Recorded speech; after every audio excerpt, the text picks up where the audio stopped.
What did I miss? Brian here, and it's morning, close to the afternoon. It's sunny and bright, and it's getting kind of hot. Hood is not up, but we do have to get under the 4Runner because today we are going to be changing out the transmission fluid as well as the filter.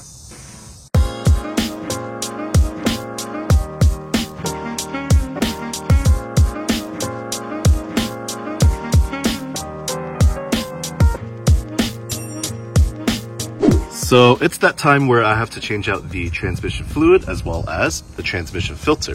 I have close to 160,000 miles on my 2006 Toyota 4Runner.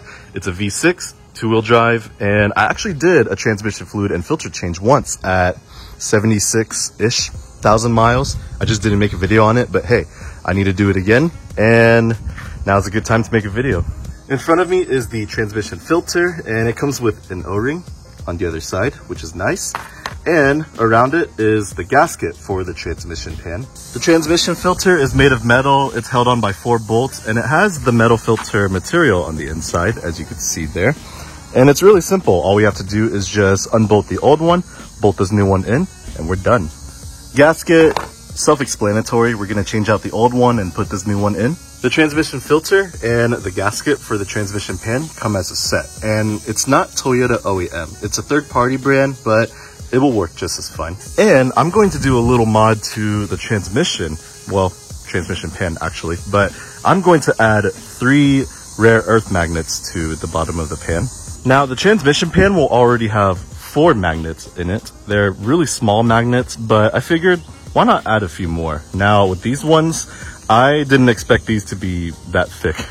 So these are massive, but they're really strong. And the magnets inside, they're already picking up floating metal debris. So these ones, since they're really strong, they're gonna pick up a lot more floating metal debris. I'm gonna have to get under the truck for this. There we go. Right there is the drain bolt. Towards the front is the level indicator bolt. And when you move up within the transmission, that is the fill hole. Simple as that. Ow, my back. For the materials, I've got the transmission filter, transmission pan gasket, and a new O-ring, which, by the way, these 3 items come as a set.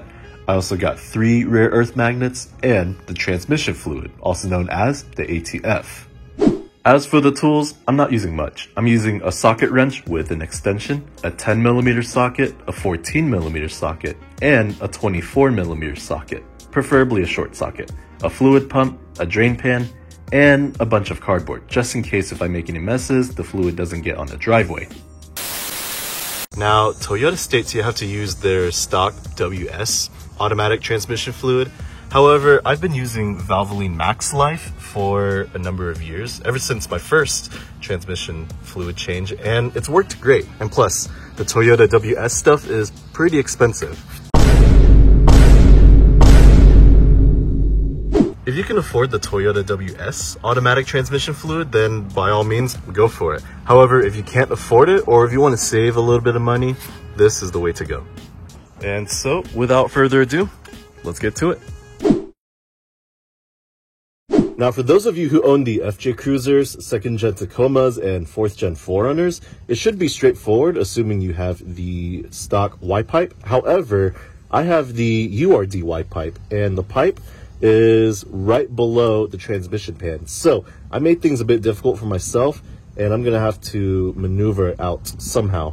I got the GoPro set up. The first thing I'm going to do is undo the bolt for the fill hole and drain the transmission fluid.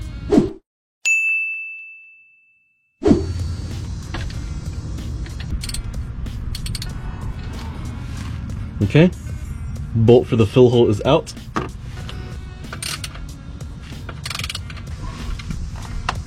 There we go. A little bit of fluid got on the Y-pipe, but that's all right.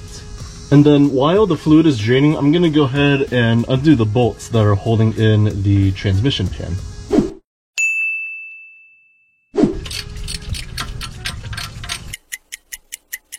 Okay, so as I was taking out most of the bolts, the fluid had already stopped draining. So I'm gonna go ahead and plug that back up and then remove the rest of the bolts.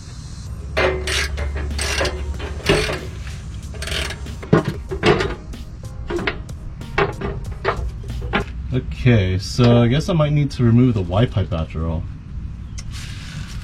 Well,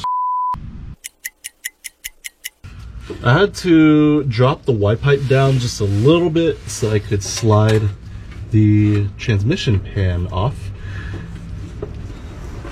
There we go, that's much better.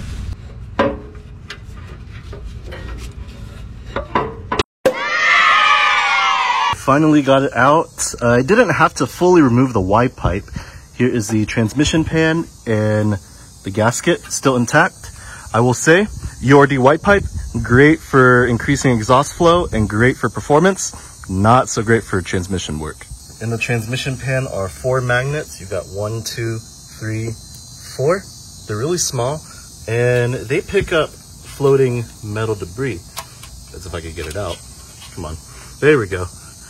And as you can see, some of that sludge buildup on the magnet, those are tiny little metal shavings. Now, one thing I want to bring up is usually when you drain the transmission fluid, it should be brown or black.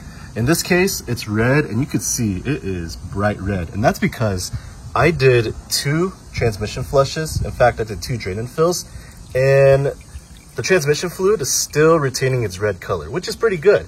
And that means I flushed out all the dirty fluid, or at least most of the dirty fluid from the torque converter. I'm gonna leave that knock in there for now.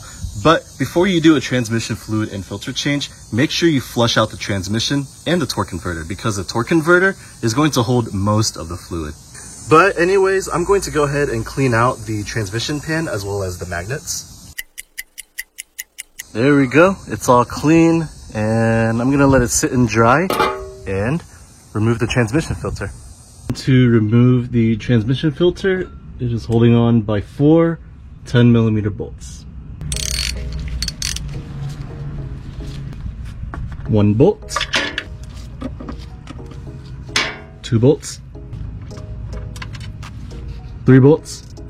I took the 4th bolt out, but be aware that the filter still has some fluid inside. As you can see, it's dripping, but out goes the filter. I got the new filter, and I'm going to take a little bit of this used transmission fluid, coat the O-ring, and then bolt it in.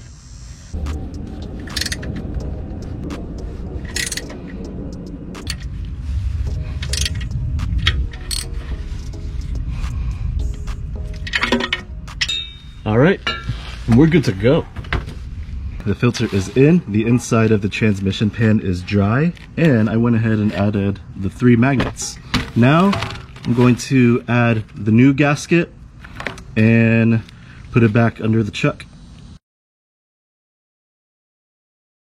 And there we go. Now to put this pan back under the transmission.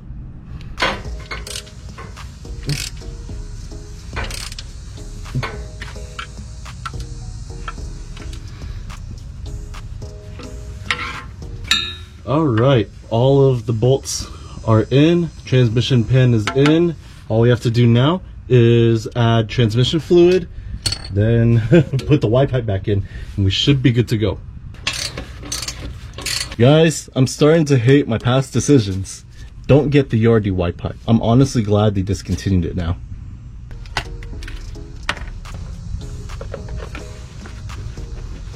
And now, we go ahead and pump.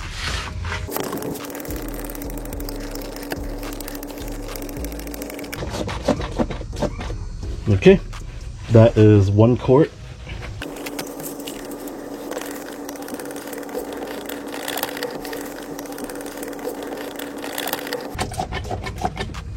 Okay, 2 quarts.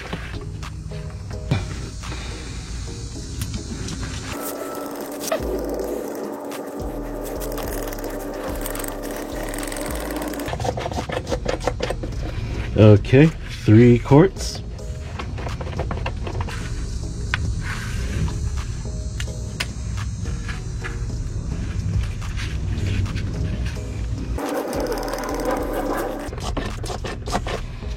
Okay, 4 quarts.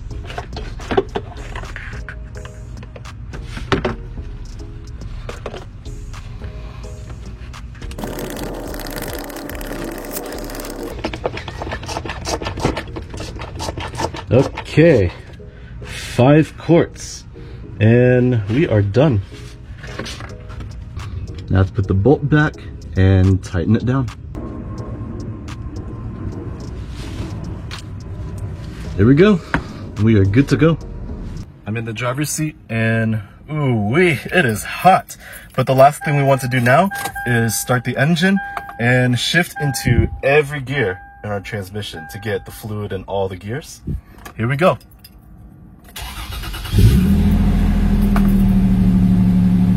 While I let the engine warm up, I'm going to shift into every gear and let it sit for 15 to 30 seconds.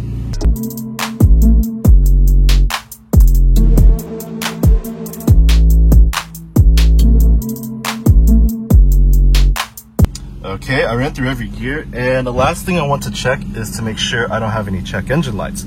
Reason being is because earlier I had to disconnect the O2 sensors, connect it to my white pipe, because I didn't have enough clearance. So, want to make sure that the check engine light doesn't show up. I have the door opening light, flashing seatbelt light, low tire pressure light, but no check engine light, which is perfect.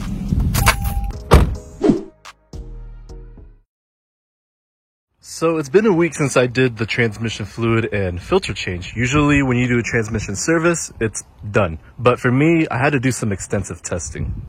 I have to crawl under for this one. But as you can see, that is the transmission pan, and there are no signs of any fluid leaks, which is what's most important. Here's this side as well. Again, no signs of any fluid leaks. This side is dry as well. So a few things I want to mention. When draining the transmission, usually the fluid will come out black or brown or some other dark color.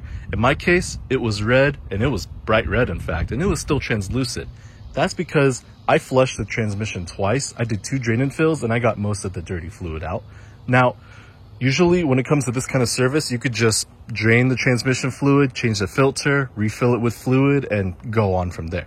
You don't have to flush the transmission. It's preferred, and most people tend to do it anyways, but you don't have to flush it. Personally, for me, I would recommend flushing the transmission before doing a filter and fluid change, because the first time I did a fluid and filter change, I did not flush the transmission, and now I kind of wish I did. But it is what it is. It's flushed now, and the transmission is healthy again. One last thing to mention is when you drain the transmission, Toyota states that you need to put in 3-point-something quarts of fluid back in the transmission, which is a weird number, and most people don't even follow that. I've seen videos in forums where people put in 3.5, 4, or even 4.5 quarts of fluid. I put in 5 quarts of fluid, which is a lot. You should not put in that much. At most, I would put in 4 quarts of fluid, and that's actually how much I put in my first transmission fluid service. However, between then and now, I added the CSF transmission cooler. I have to account for that. That way things balance out. So that's why I put in 5 quarts of fluid. But other than that, that is it for this video. Thanks for watching. If you're subscribed, thanks. If you're not, thanks for taking the time to watch this video. Take care, everyone. I'll catch you on the flip side.